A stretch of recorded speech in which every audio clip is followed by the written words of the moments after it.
We are the sons and daughters of the soul. We are resilient and forever forward-thinking. We ask for nothing else than the opportunity to live and to create the lives that we were meant to live. We want nothing but an equal chance at options and possibilities. The same possibilities and options to live out our potential as our fellow man. We want to be heard, understood, and expressive in our reality. We are the future. We are the creative. We are here.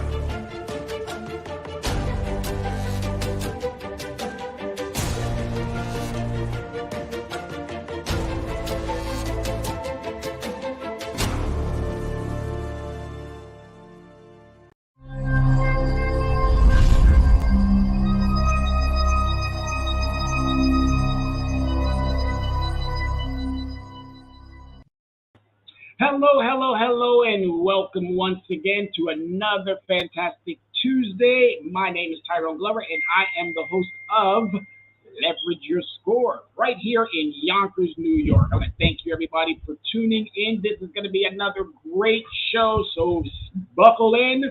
Prior to getting started, as always, we want to thank everybody for tuning in. This is, again, the most important part of my day. Every day is an important part because I'm thankful to be alive. I'm thankful to be awoke. I'm thankful to be part of this everyday comings and goings.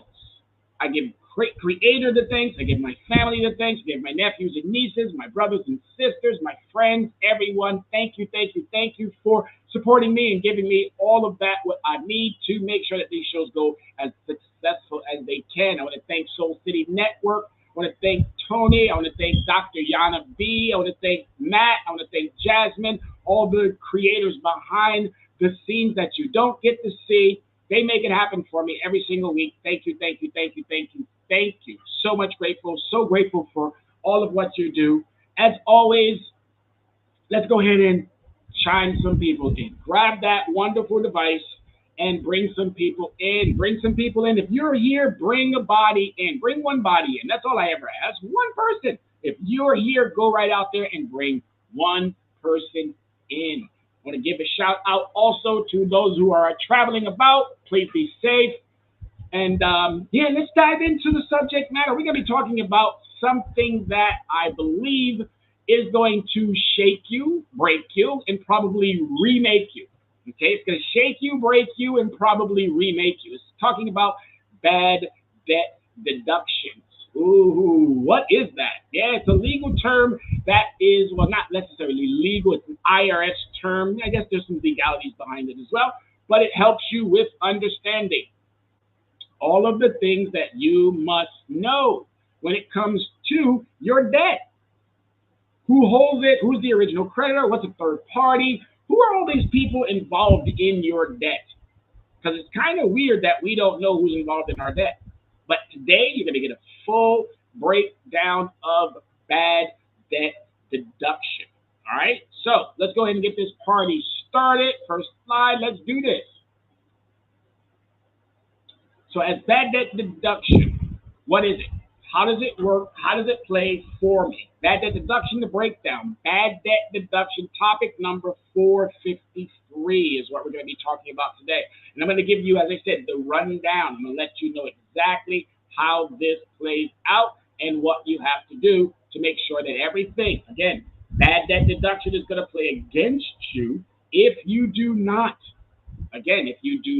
respond to certain understandings. All right? And I'm going to talk about those understandings. I'm going to make sure that you fully are aware of what is to take place. All right, so don't worry. I'm going to make sure you have everything you need. Everything you need to make sure that you can follow along and stay abreast. Again, this is going to help you if you are in a credit card situation where you have not met the contractual obligation, if you are in a renting situation where you have not met the contractual obligation, any type of contractual obligation civilly that you are unable to successfully navigate through, whether it be yours or the lender. This is going to help you clarify who do you really owe. And if the original creditor decides to write this off, because again, IRS topic, if the original creditor decides to write it off, should you pay a third party? All right, that's basically what this is going to be covering. Okay.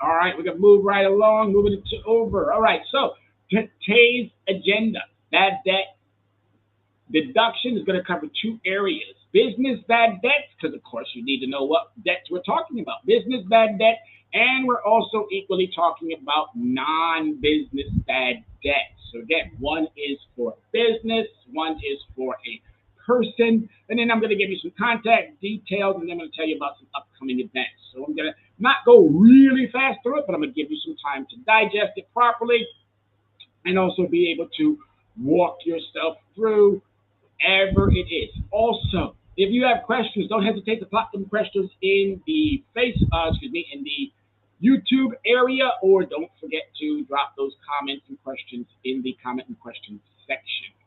All right. So as we get this party started,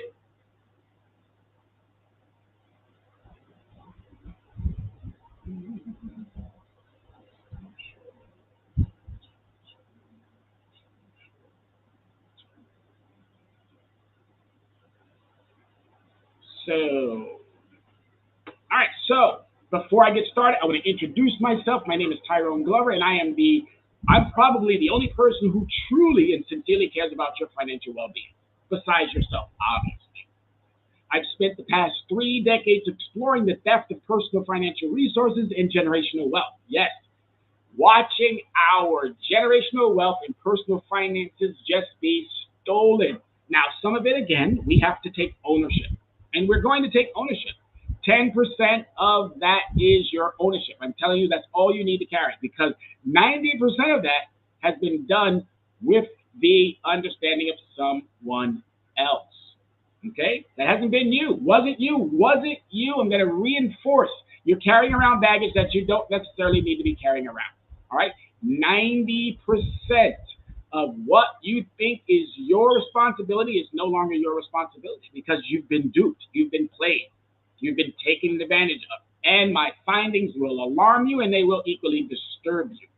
All right? My knowledge, education, expertise, exposure, and skills in the above mentioned areas could help millions recover and rebuild from decades of financial abuse. All right, that's alarming. Could help millions recover and rebuild. And why I choose to use the word recover is because debt, credit, money, spending, these are all behavioral things. And we have to rethink behavioral concerns. You can't beat it out, you can't yell it out. You have to recover from these understandings. You can't go back and forth with the lender and the lender with you and things of that nature. The lender has protections, and you, as the borrower, you equally have protections. This is what's going to cover that today. So I'm grateful to the opportunity that's been given to me to be able to express these really cool understandings. So take some notes, write some things down, and again, if you have to, if you need to, make sure that you are, again, sending me over any questions that you may have as we proceed through the understanding today. All right, bad debt deduction is what we're talking about. All right, so if someone owes you money which you cannot collect, you have a bad debt. All right, it's just that simple. If somebody owes you money which you cannot collect, you have a bad debt. All right, for a discussion of what constitutes a valid debt, refer to the publication 550. Again, this we're talking about the IRS. All right, refer to the publication 550, investment income and expenses, and publication 535, business expenses. That's just going to give you a valid understanding or what constitutes as a valid debt. Generally, to deduct a bad debt, you must have previously included the amount in your income or loaned out your cash. All right, so you added it to something that you already know, you gave it to somebody in any form as income, or you loaned it out as cash. Okay, if you're a cash method taxpayer, most individuals are, You generally cannot take a bad debt deduction for unpaid wages, salaries, rent, fees, interest, dividends, or similar items. All right, we're talking about loans per se, something that you gave someone under a contractual understanding.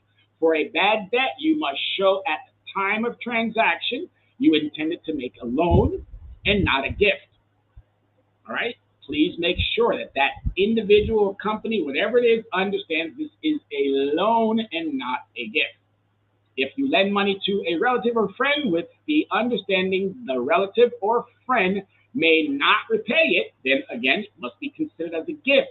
But if you draw out a contract and you are making sure that that person understands and they don't repay, then that becomes a bad debt deduction. All right, there are two kinds of bad debt deductions. We're going to jump right into the business one and then follow that with the non business. All right, so a bad business debt. All right, what is bad business debt? Generally, a business debt is a loss of worthlessness of a debt. All right, worthlessness of a debt. Please remember that, worthless. If your lender decides to charge something off, they're basically telling you it's worthless. That's what they're telling you. They're charging it off. They're taking that deduction that comes with the worthlessness of that debt. All right, which was either created or acquired in a trade or business or closely related to a trade or business when it became partially and or totally worthless. Excuse me. All right, there it is. There it is. In a business trade closely related to, again, acquired, created, or in a business trade. And you got to be careful because a lot of these companies out there think that, oh, I'm working for the original creditor. They're not, and I'll talk about that later on down the road. As debt is closely related to the trade or business, if your primary motive of incurring a debt is business related. All right? If you're borrowing from a bank, that's business related. If you're borrowing from a third party, that's business related. If you're borrowing from a family member and it's drawn up in a contractual understanding, that's business related. Right? You don't have to necessarily draw it up in a contract, but to cover yourself, I would definitely put it into a contract. A handshake, verbally. Again, these things still apply today as a contractual understanding. But to cover yourself, definitely put it in writing. All right? You can deduct it on Schedule C, Form 1040, profit and loss from businesses, sole proprietors, or on your applicable business income taxes. All right, there you have it right there for business bad debt. Right there, closely related to a trade or business. All right, if you created it, if it was acquired, or if it was in a trade or business. That's what I want you to walk away with. The lender creates it. The lender can then call it a business bad debt. So if they write it off, I'm telling you, you are protected. If they write it off, they're basically telling you, hey, we don't need to come after you any longer, so why should it stay on your credit report? Why should you not be able to equally get the same understanding that your lender gets? The laws are there to protect you, and there's 5 consumer rights that are there to protect you. 5. All right? You don't know them. You don't know your rights. That's why I'm doing this one, because a lot of you are going to end up in court for debt. You're going to end up in court for rent. You're going to end up in court for credit cards. You're going to end up in court for cars. You're going to end up in court with what we're seeing today throughout the media, throughout the TV, throughout the airwaves. You're seeing it. You're hearing it. You're going to end up in court. It's only a matter of time before it happens. Prior to getting there, you're going to need this information. And if you have this information, it's going to save you. It's going to save you. So the following are examples of business bad debt if previously included in income. Loans to a client, suppliers, distributors, and employees. Loans to clients, suppliers, distributors, and employees. All right, the biggest one that we have to worry about is obviously our clients. If you are a business, then you have distributors and you have suppliers. Also, equally, you have employees. And as I stated, I hope you are putting these into some form of a contractual understanding. Verbal's good, or verbial. I guess that's the word I'm looking for. Producing it in that manner, a verbal response is good. Woo, that was a challenging one. Also, equally, a handshake is good. Again, you're just stop sealing the deal. And also, equally, as I stated, a written out contract. Creditor sales to consumers or business loan guarantees. All right, so these are the things that you have. If you fall into those categories, you have a item that fits into that understanding. You definitely need to know if this item gets written off. Do you owe the original creditor or do you owe the third party? And I'm here to tell you now, you don't owe none of them. Oh yeah, seems like you should owe somebody because hey, I got into this obligation, and why don't I owe anyone? Well, I'm going to tell you because the original creditor now gets the opportunity of writing it off. They can renegotiate with you, but they're choosing not to because they have this protection.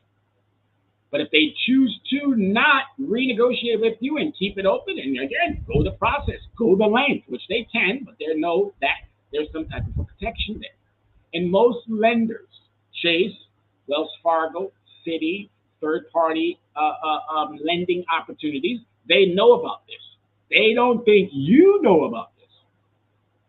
And that's the thing. I want to make sure that every consumer understands exactly what they are entitled to. All right, a bad debt deduction is what the original creditor is going to take, and then he's going to sell that debt to a third party. And I'll get to that in a little bit. A business deduction isn't bad debt in full or in part. All right, a business deducts its bad debts in full or in part from gross income when figuring its taxable income. All right, so for more information on the methods of claiming business bad debt, refer to the publication 535, Business Expenses. This is all from the IRS. This is nothing that Mr. Glover is reaching out of the sky to pull. This is nothing that I'm reaching out of my own brain. Nope, this is all IRS. I take more than enough understanding to go to the source to be able to give you exactly what you need to do and understand, because I'm telling you, as I'm sitting here today, as I'm speaking with you, there's a lot of you who are going to end up in court. There's a lot of you going to end up in court for rent situations. I know it's going to happen because I'm seeing it already. There's a lot of you who are going to end up in court for credit cards. I'm seeing it, not only seeing it, I'm helping consumers get out of those types of situations. There's a lot of you who are going to be in for auto loans that you have not met the contractual obligation. Again, they take that vehicle back, they resell it. They're not telling you exactly the amount that they're getting for that vehicle. But yet they're throwing right on your credit report that you owe still the full amount. Not the case. Not the case. If you are unsure, I want you at a later date to please reach out to Leverage Credit Recovery and also Soul City Network. Reach out to them. They can forward my information to you. If you're concerned about whether or not you should pay a third party, pay the original creditor prior to, or if you see on your credit report that there is a charge off, we need to talk. I'm just letting you know, we need to talk. All right? Let's talk about that non-business bad debt. All right? All other debt are non-business. All right? All other debts are non-business. Non-business bad debt must be totally worthless to be deducted. All right? It must be totally worthless. You cannot deduct a partially worthless non-business debt. All right? But the majority of us are dealing with business-related debt. But I wanted to just bring this in there so that you have a understanding what is the business-related debt and then what is the non-business-related debt. A debt becomes worthless when the surrounding facts and circumstances indicate there's no relationship expectation that the debt will be repaid. To show that a debt is worthless, you must establish that you're taking reasonable steps to collect the debt.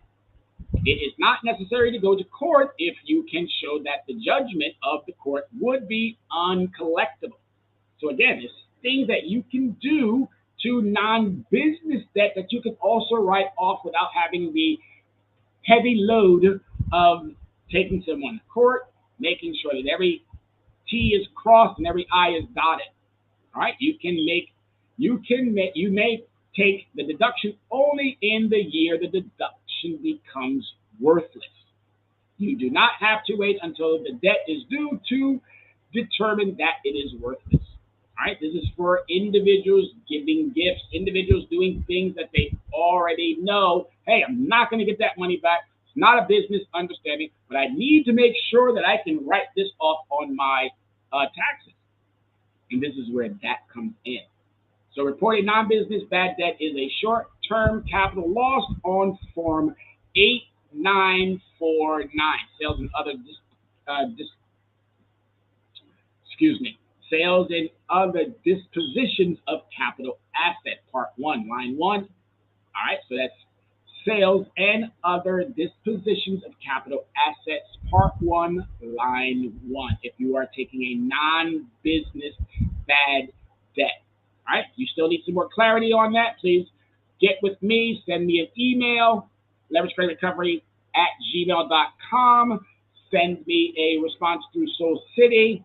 Definitely reach out to me. I want to make sure that everybody understands what the business portion. Do you owe any third party or original creditor once they charge it off? And also now that you know what a non-business bad debt is, hopefully this will help you with cataloging these properly and then getting the right understanding as to who you may owe. All right, the statement must contain a description of the debt, including the amount and the date it became due, name of the debtor, and or business or family relationship between you and the debtor. So again, even when you give money away to family, you can still get it back. Even when you give money away to businesses, yeah, you can still get it back.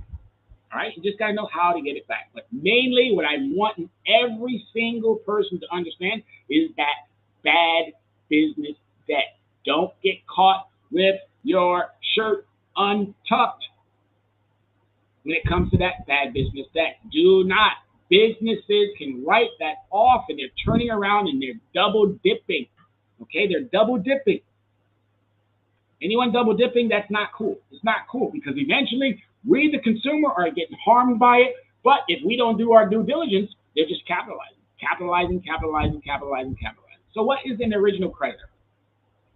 And what is the difference between an original creditor and a debt collector? This is really important to know. The original creditor, the person that originated the loan, and the debt collector, someone that acquires the trade in a off-site understanding after that debt has been charged off, after that debt has gone through the bad debt deduction. That's when the debt collector comes in play. You do not owe a third party. I'm going to keep saying it over and over and over and over. You do not owe a third party unless you get into a contractual understanding. And most of these third parties, they will try to dupe you into a contractual understanding. Oh, well, this is a debt from Capital One, and right here it says on the letterhead, Capital One, and we're collecting on their behalf. I can tell you right now, they're not. Capital One is not going to carry bad debt on its books because Capital One is a large institution that has investors, and they're always seeking new investors. Chase is not going to carry a bunch of bad debt on its books. Wells Fargo, none of these third parties. If you look at your credit report, you're probably going to see 30 days, 60 days, 90 days, where if it's late after a certain period of time, and normally after the 30 days, they're already contemplating. If they hit that 60, they already know that you're not going to attempt to try to make good on it. They already know that. They know you just like I know you better than you know yourself when it comes to your finances. That's why I dove so deep for the last 30 years, exploring the theft of our financial resources. Exploring, I mean digging deep as far as I possibly could go to make sure that I had a valid understanding prior to doing anything related to resolving problems, resolving concerns, resolving these disturbing things that affect a good 60 to 70% of our population. I'm talking about black, brown, poor, working class. I'm talking about middle class. I'm talking about Asians, I'm talking about Caucasians, I'm talking about Middle East, and I'm talking about if you are living in a situation where your community is underserved, you fit primarily into this category. 60 to 70% of the population within the United States, I'm talking to you. All right? An original creditor may attempt to collect a past due debt or account itself. So they may come after you. They may say, hey, let's do it, let's do it, let's do it. But you can already, I can testify that they're not doing it. They may call you one day when that payment is late and say, hey, your payment is late. Or they may send you email after email after email. Now that we're all linked to our phones, they might even attempt to send you SMS, or if you linked it so that they can get access to your credit card and you hopefully have some funds in there, they can deduct it. So they have methods and ways. So they will try to collect on a past due debt themselves. Or they may hire a debt collector. A debt collector is generally a third party. And I want you to listen to some of these words. Key in on definitive words or words that are not definitive. A debt collector is generally a third party who has been contracted to collect your debt or account. Who has been contracted, all right? Maybe, maybe not, because we just said here, it is generally a third party. Generally is vague. And the law doesn't cover all of everything, because if they had to put everything into the law, you'd have books this big, stacked high. All right? So that's why they use these generalities. You do not owe a third party. You do not owe a third party. There's some privacy issues that I have not dove into that protects you in that regard as well. But you do not owe a third party unless you sign a contractual understanding. You do owe the first party if the first party doesn't charge it off. Yes, that is a understanding that you must now know. If they charge it off, that means they have taken a deduction. That deduction reduces the original amount. And the United States government is very favorable to business, as we already know. They don't get to pay any taxes, but yet they keep getting rewarded for everything that they do that is an abuse upon us. They get rewarded. Yeah, it's sad to have to say that. Very sad. The name of the company contacting you about an unpaid debt may be different than the original creditor. We already know that. Who gave you the loan or credit? If a third party is collecting you, of course it's going to be a different name. But as I stated, you do not owe a third party. I don't care what name's on there. The original creditor also may, and again, using those key words, may is not a definitive. It may not. It may be green tomorrow, and it may be blue tomorrow. It may be sunny tomorrow, it may be rainy. We don't know. No definitive. All right, they may sell your debt or account to another party who may then collect the debt or place it in a different debt collector. And this is what happens right there. The original creditor also may. More than likely, the original creditor has sold that debt. It's profit for them. Why hold on to something that I'm not going to collect and then have potential lenders not invest in me? Why not sell it to somebody who can get some money for it, meaning I can get some money for it, and then not me, myself, I'm talking about the original creditor. And then they can give it or sell it to a third party who then uses the understanding, oh, well, I'm working for the original creditor. We already know that they're not working for the original creditor. The majority, if not all that money, goes right back into their pockets. You got to remember, it's an IRS understanding. No original creditor is going to go back into their IRS filings and then try to reconnect this dot to that dot about where this loan came from and that loan came from. No, because they're selling them in the bulks. They're selling them in bulks. They sell your debt just like Walmart or Sam's Club, Costco. They sell things in bulk. I can show you the page if I needed to, but if you want to find that out, definitely reach back out to me. I'll walk you through exactly how this process works.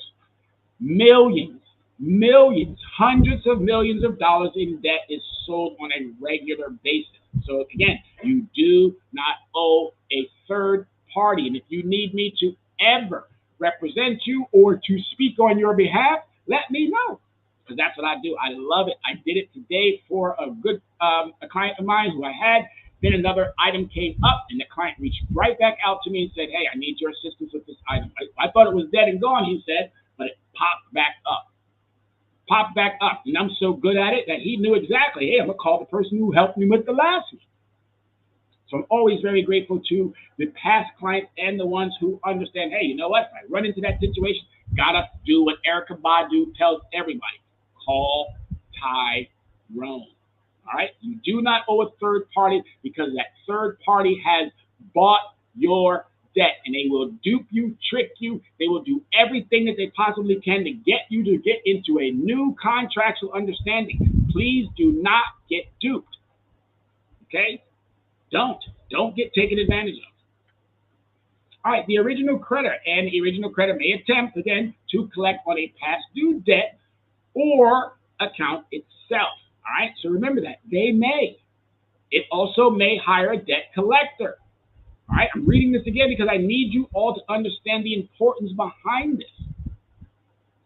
All right, a debt collector is generally a third party. You do not owe a third party. Looking at those words generally, it's generally, more than likely, it always is. But the CFPB, in which I received this document from, or this information from, of course, they're going to put wording in there that suits the business. They're not going to put wording in there that suits you, the consumer, even though they're supposed to be the Consumer Financial Protections Bureau. All right? So this is where I have the indifference with them as well. Because the United States government should be doing everything to protect us, but it's still giving favors to those who are abusing us. All right, just that simple. A debt collector is generally a third party who has been contracted to collect your debt or account. The name of the the company connecting about your debt or unpaid debt may be different, as I stated, than the original creditor who gave you the loan or credit. You already know that. You know that as well as I know that. And if that's not the name coming from any of these, now, again, law firms, they're now diving into the debt collection business because it's very profitable. Because where does it end up? It ends up in the front of a judge if you end up going to court, and judges side with their peers. A lawyer is a judge's peer. Who do you have representing you? What, you're going to go out and get one of their peers to go in to represent you, or you're going to be settling? That's what you're going to be doing. Why settle when you can get it completely wiped off the face of the planet? Or giving them back what they paid for. One of the two. All right, just that simple. Just that simple. It's just that simple. So, number one, may attempt, may hire, may contract, which they do. All right? All right? They don't do any of the others. That's what they do. They may attempt, may hire, may contract. That's what they're going to do. Nothing else. May. These are not definitive words. All right? But they're going to anyway. They're going to give that debt for a price to the third party. And as soon as they give that debt to that third party, you are free and clear. You do not owe a third party. Hands down. Full stop. There is only general. All right, there is no general. There is no general. The debt collector is a third party. You have no contractual obligations to a third party. None. So there is no general. The third party is, or the debt collector is a third party, period. There is no general. You don't owe them unless you get back into a contractual understanding. Please be careful. Answer your mail. Answer it. Don't, again, I'm going to get to that in a minute. Let me finish this number 3 point. The original will, without a doubt, meaning the original creditor will, without a doubt, sell your debt for pennies on the dollar. The original creditor will, without a doubt, sell your debt for pennies on the dollar. That's profit for them. Why would they throw away profit to hire a bunch of people to hound, or not necessarily hound you, but to chase you down to get a debt that they already know you're not going to pay? Why? They might as well sell it pennies on the dollar to somebody else who's now have an incentive to go after that debt. and being that they know that you are unprepared, uninformed, lacking the education or the business verbiage to even go back and forth with them. I don't mind jousting. So if you need someone to joust for you, please let me know. I don't mind jousting. I do it all day and I love it. Something that I welcome. Because if you can't speak the languages, as I said before, if you go to a third world country, if you go to any country, excuse me about saying third world country, but if you go to any country and you don't have a translator or some form of a book or something that would help you be able to communicate, you're going to be pretty lost. So the same thing happens in business as well. You get these so-called professionals. They don't want to deal with anybody who doesn't speak their language. You even go into court. Same thing. Same thing. I had a judge look at me talking about what do you think you're doing? What do you mean? What do you think I'm doing, Your Honor? I'm representing myself. Oh, I get it. I'm not supposed to be using the verbiage that your peers use, nor am I supposed to have the knowledge that you think as a citizen I'm not supposed to have. Oh, so you're going to try to dismiss me. I wish you would. I wish you would. Again, don't be afraid of judges. Don't be afraid of bailiffs. Don't be afraid of going to court. Go to court and find somebody like myself who can go into court with you. Oh, we're not dealing with this all our own any longer. We're not. If a landlord is going to send a lawyer to court to represent him, then you should be able to at least show up with somebody who can represent or assist you. Just that simple. That's why we have to do this together. But as you can see here, the average debt costs 4 cents on the dollar. If you had $1,000 debt, that debt is only worth 40 bucks. 40 bucks. 40 bucks. So if I was a debt collector and I knew that the original creditor had sold me that debt, and again, I bought it for 4 cents on the dollar. If it was $1,000, I paid 40 bucks for it. If I was a debt collector, I'd say, hey, you know what? I got your debt. I want to settle it. I don't want to gouge you. I don't want to take more than what I should be getting. But these gouging, greedy, understanding culprits of fraud, that's all they're doing. That's all they're doing. They're committing the egregious amount of fraud on those who are in the most vulnerable situations. Again, what I say, own up to yours, but don't put yourself in others' shoes because they're trying to gouge you. You need to know what your rights are. The more you know what your rights are, the more you start speaking and talking to individuals that can assist you, walk you through some of these particulars. You're going to find out that you're going to fare far better than trying to deal it or handle it on your own. 4 cents on the dollar. 4 cents on the dollar. All right? Don't get duped. Don't get pulled in as they are fishing. So that's all they're doing. It's a fishing expedition, especially if a debt collector calls you or if a debt collector just sends you correspondence. And I'm going to touch on that in just a minute. All right? 4 cents on the dollar. So prices buyers pay for purchase debt. All right? Buyers pay an average of 4 cents per dollar for debt face value. All right? 4 cents. 4 cents. Analysts of the price debt buyers paid for debt price. Purchase is more than 3,400 portfolios showed the average price was 4 cents per dollar. All right, so analysts, not me, people from the CFPB did the whole study and they said, wait a minute here. We just did a short little understanding of 34 portfolios and it showed us that the average debt was 4 cents. Older debt sold for a significant lower price than newer debt. Of course, because aged debt, as with anything in the business community, we have a markdown process. That's why I'm so effective at this. I've spent the last 30 years working for corporate America. I know the markup, the markdowns, everything. These are damaged goods. And damaged goods will not sell for the same price. Again, when you buy a car, you drive it off the lot, brand new. Depreciation. Soon as you roll it from the dealer's driveway onto the street, it has depreciated. The same thing happens with debt. The same thing. It's a commodity. If you don't understand that, you need to get with those who do. I can walk you through this so easy. It's on your credit report. You don't know about it. You need to start talking to somebody. My job is for the next 4 months and obviously beyond, but I put out a challenge, and this is called the Get It Together Challenge. Get it together, folks. There's no more time to be sitting around wondering, oh, the expert's not coming to me, or I can't find nobody who I can talk to. I'm here every Tuesday. My great friend Dr. Yana B is there every Wednesday. We are available. The experts are available. We want to talk to you. That's why we do what we do. That's why November 2nd at Yonkers Library, guess who's going to be there talking about this very same topic, and I hope that you join me. All right, so debt, the price of debt older than 15 years was virtually zero. That's zombie debt.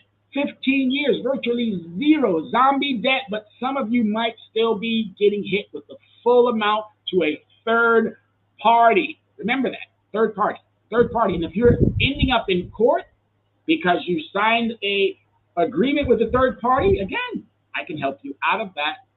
I can help you out of that. So as your homework assignment for every single person listening and those who aren't listening, I want those who are listening to make sure that you're telling your friends and family and loved ones, all right, that if they get a letter in the mail, don't ignore those letters. The phone calls, not too worried about. Not too worried about, because they already know that they can't call you at a certain time, and plus, you do not have to answer a phone call. If you choose to answer a phone call and the person gets on the line and they say, hey, this is so-and-so debt collection company, and this call is being recorded for quality assurance and training purpose. This is an attempt to collect debt, and anything you say will be used for that purpose. I didn't verbatimly give it to you, but you get the gist. All right? And they say, is this so-and-so? You make sure you utter, this is a so-and-so. Again, is this Tyrone Glover? Yes, this is a Tyrone Glover. I just found out in my own city there's another Tyrone Glover.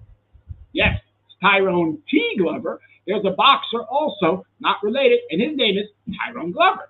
So that's why it's so important to say you are a name that they might be, because that means that this individual is fishing. All right? And anyone fishing, they're just looking to snap you up. And as soon as you start divulging information, they gotcha. They gotcha. So don't divulge anything that is not necessary. Again, 15 years, virtually zeros. Zero. Buyers paid similar prices for debt purchased from the original creditor and reseller once the analyst controlled the other observable characteristics of the debt, such as the age and type. All right? So again, 4 cents on the dollar. The highest anyone ever pays for debt was 9 cents. Don't get caught in these types of situations thinking that you owe a third party. You don't know how to negotiate. You got to find someone who does. Call Tyrone. Leverage credit recovery. I'm telling you, it's going to save you anguish. It's going to save you headache. It's going to save you all of this uncertainty about, oh, should I, oh, ha, huh. No, we're not hemming and hawing any longer when it comes to how do we handle debt. The experts are here to assist. We want to. That's the beauty of it. It's not that we're doing it because we're looking to get a huge payday. I could care less about a payday. What I could care more about is making sure that you are financially secure and stable, not just for you, but I'm almost certain there's some little ones behind you. There might be some middle little ones behind you, meaning kids that you've already had and who now may have kids. So there are individuals behind you that you are going to be solidifying, making sure that their financial situations will be stable. This is why you're learning this. This is why you're doing this.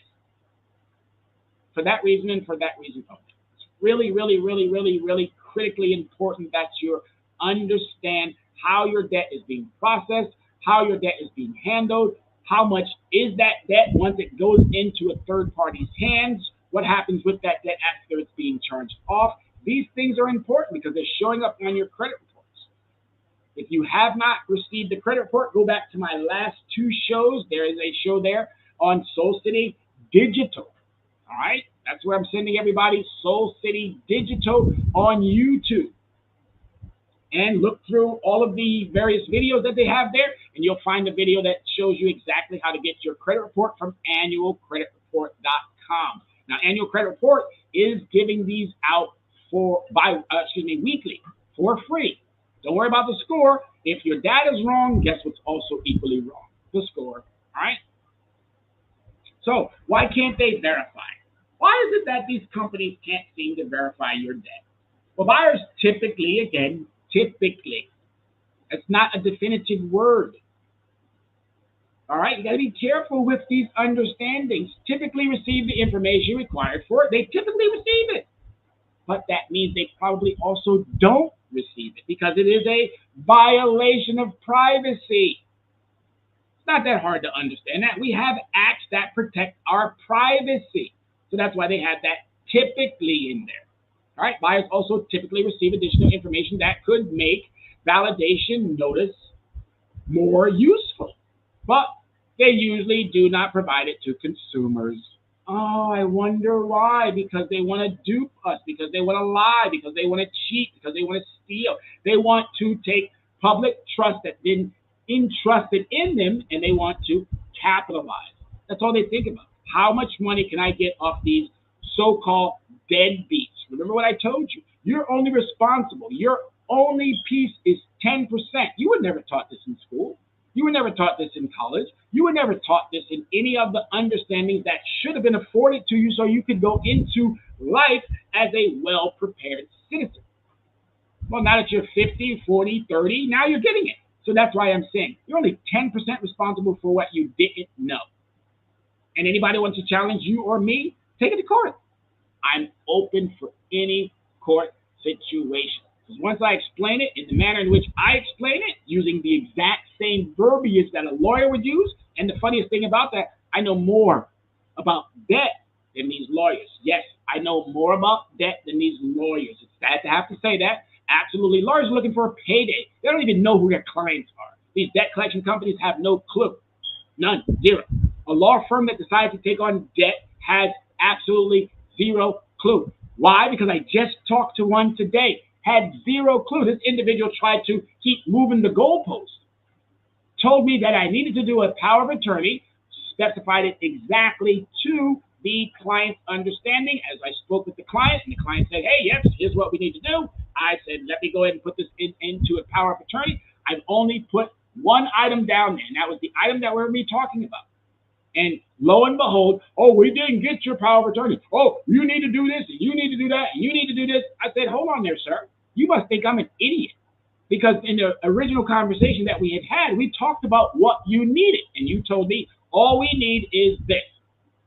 Now, all of a sudden that you received that, and we started telling you about how you didn't even process the brief itself correctly, not a lawyer. I'm not a lawyer.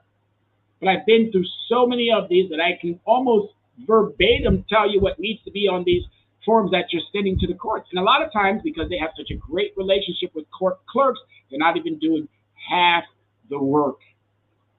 So please, please, I'm encouraging all of you. If you're getting correspondence in the mail, if you're getting, more or less the correspondence in the mail is what I'm really concerned about. Do not sleep on those correspondences. Make sure you're answering them. And if you're not sure, make sure you're reaching out to somebody who can assist you. Buyers rarely receive dispute history. So this is why they can't validate it. This is why they keep getting it wrong. They're capitalizing because they're getting it wrong because of what you're seeing here. And they're capitalizing because you're giving them monies that they're not entitled to. It's just that simple. They're giving you monies that they're not entitled to. Not entitled to. Buyers receive few underlining documents about debts. Okay, I mean, this is startling. And this came from the CFPB, Consumer Financial Protection Bureau. I'm not pulling this out of the sky. I'm not pulling this out of my rear. Okay, I'm getting this from the sources that want us to know these understandings. Accuracy of information provided about debt at times is so not guaranteed. All right? So that means that they can't even guarantee that the information that they're getting is valid. Why would you validate something when you know for a fact that you bought it, but you can't guarantee that the information is valid? So you're going to do what? You're going to do a fishing expedition. That's what you're going to do. You're going to keep throwing that line out and hoping you have the right person. You're going to keep mailing that because you bought it at pennies on the dollar. So you probably said, well, if I bought it at $40, talking about $1,000 debt, if I bought it at 40, I'm going to probably invest another 60 to take it up to 100. But it's $1,000. If I get 6, I made $500 profit. What debt collector would not do that? Knowing that, again, when you call, say, hey, I got this brief in the mail. Oh, there's going to be this back and forth, back and forth, back and forth, back and forth. Then the guy or the girl is going to go and say, well, let me go talk to my boss. And then they're going to come back and say, wait a minute. My boss told me to hook you up. He said, we're not going to take the 1,000 from you, but we're going to give you a special deal. 650. Ooh, that sounds great, doesn't it? Huh? And you're going to be sitting there, you couldn't pay the 1,000 originally, but now you're going to sit there and him and haw whether or not you want to give this person 650. So you're going to do something, which we all do. Well, how about 550? Then they're going to come back and say, you know what? I talked to my boss again. He said, the best we can do is 625. And you're going to be, all right, I got it. That works for me, knowing good and well that it doesn't work for you. You know it doesn't, because I've done it myself. A lot of the consumers that I've helped have done the exact same thing, and then we're right back into not meeting our contractual obligation to somebody that we don't even owe money to. Accuracy of information in seller's document, not guaranteed. Limitations were placed on debt buyers' access to account documents. Limitations. Why would the CFPB put into an understanding that limitations have been placed? So that means they're telling you they have zero rights. Zero. Zero rights for a third party. This is why they cannot validate that debt. This is why you must, every time that you get something in the mail from a third party asking you to do something, give them some money that they know they're not entitled to, you have to validate that debt. You have to get it verified. And a lot of times, because of what I'm showing you here, they can't verify the debt. If they were to take you to court, you have all of the documents showing, hey, you didn't even do your part according to the 5 Consumer Protection Acts that are out there to protect you. And additional limitations apply to the resale of purchased debt. Additional limitations apply. That means it helps you, the consumer.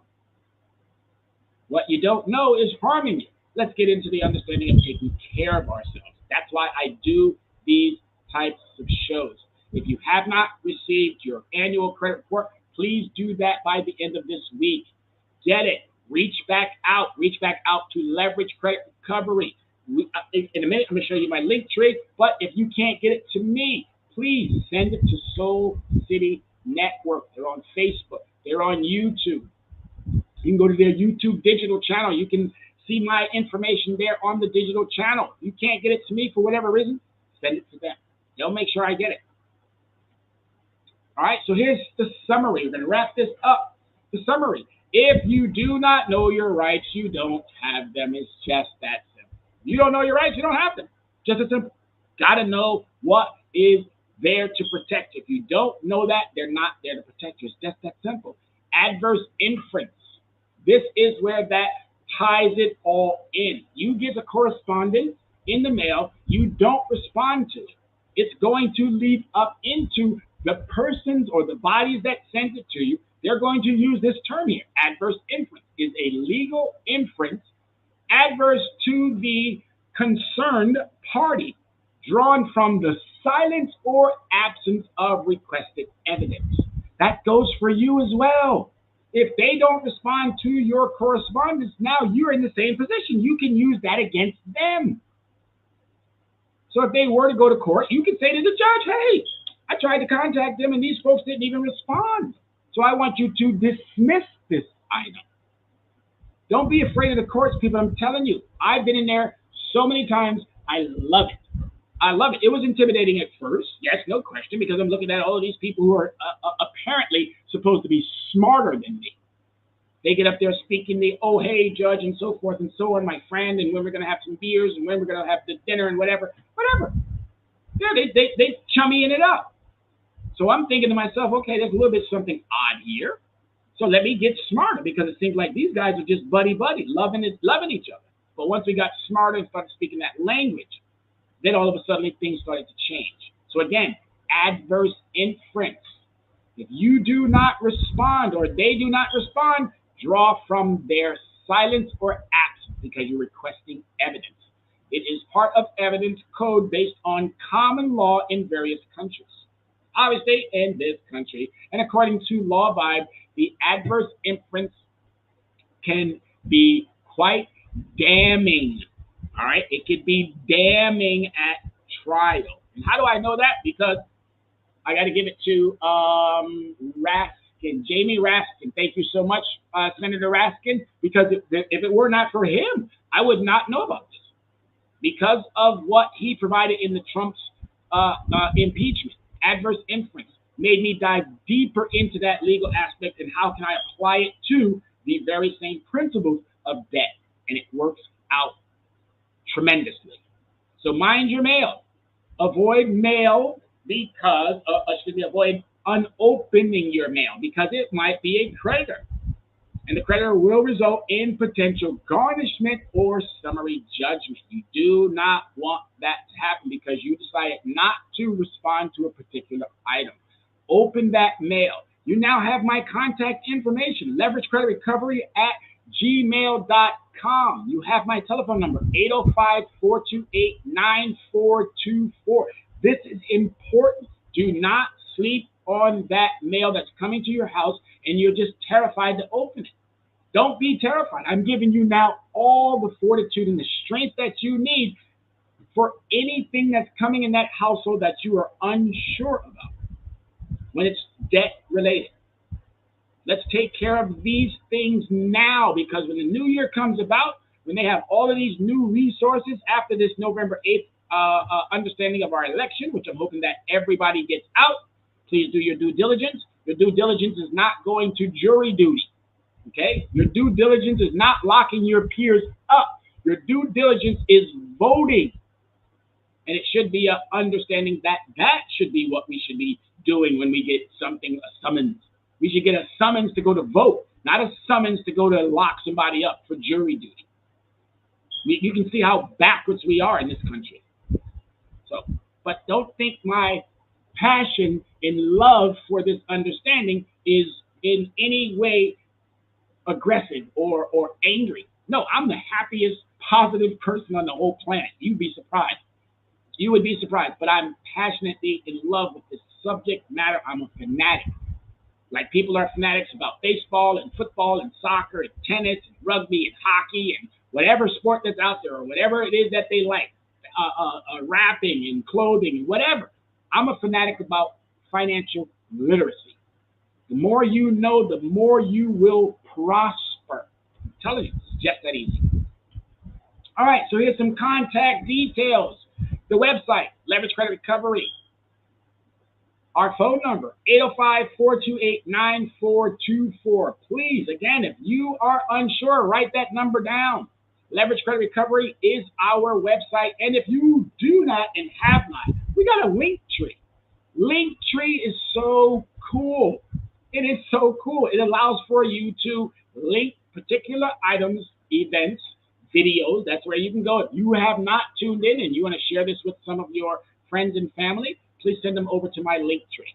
That link tree is a brilliant understanding that allows for you to, again, all you got to do is link tree, leverage credit recovery. Link tree, leverage credit recovery. And if you can read that down there, link tree, leverage credit recovery, we are now taking a biblical approach to financial recovery. A biblical approach. And you're probably wondering, well, what's a biblical approach? I realized I'm more like Moses. I need to bring my people out of these horrible circumstances. I need to depart these seas of bad debt and irresponsible companies and have us walk clearly through to the other side. If we can do that, folks, I'm telling you, your lives are going to be so much better for the beginning of the year. And we'll talk more about how we're going to address the next 4 months. Yes, 4. November, October, December, November, December, January, February. By February 1, we're going to be having a whole new conversation. All right, so there's the website. There's the link tree. There's the phone number. Again, 805-428-9424. And the website is leveragecreditrecovery.com. You can also find my link tree. Again, link tree, Leverage Credit Recovery. And as always, folks, I got to thank you because without you, none of this would be possible. So thank you so much for gracing me with your presence. Thank you so much for giving me the time to be part of your Tuesday, your afternoon. Thank you. I appreciate you all immensely, and without you, none of this would be possible. So again, thank you everybody for tuning in. My name is Tyrone Glover. I am the Dress Down CEO of Leverage Credit Recovery. I wish you and yours a positive, a happy, a wonderful Tuesday and the rest of your week.